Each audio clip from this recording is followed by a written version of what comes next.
বাংলাদেশিদের জন্য Oman visa নিয়ে বর্তমানে বড় ধরনের ইতিবাচক পরিবর্তন লক্ষ্য করা যাচ্ছে।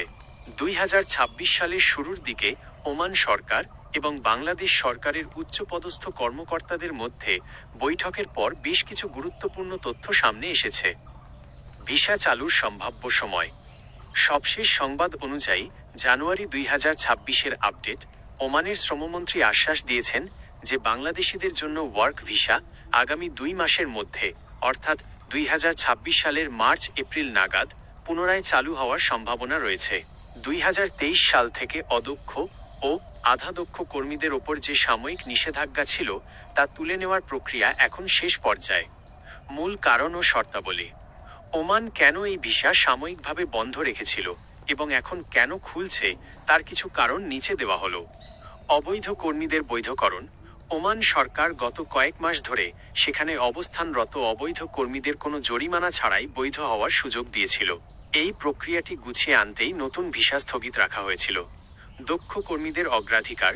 ওমান এখন বিশেষ করে প্রকৌশলী, ডাক্তার, নার্স এবং কারিগরি দক্ষতা সম্পন্ন যেমন প্লাম্বিং, ইলেকট্রিক্যাল কর্মীদের জন্য অগ্রাধিকার ভিত্তিতে ভিসা চালু করার পরিকল্পনা করছে।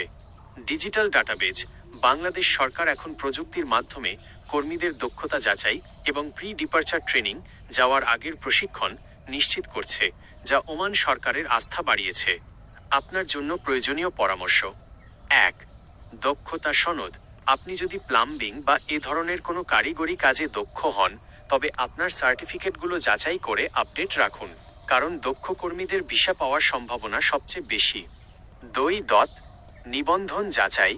ভিসা খোলার খবর পাওয়ার সাথে সাথে সরাসরি কোনো দালালের সাথে লেনদেন না করে সরকারি আমি প্রবাসী অ্যাপ বা জনশক্তি কর্মসংস্থান ও প্রশিক্ষণ ব্যুরোর BMET মাধ্যমে যাচাই করে নেবেন। 3. পাসপোর্ট। আপনার পাসপোর্টের মেয়াদ যদি 6 মাসের কম থাকে, তবে এখনই তা রিনিউ করে রাখা বুদ্ধিমানের কাজ হবে। ওমান ভিসা পুরোপুরি চালু হওয়ার আনুষ্ঠানিক ঘোষণা আসার সাথে সাথে BMET এবং ওমান দূতাবাসের ওয়েবসাইটে বিস্তারিত জানানো হবে।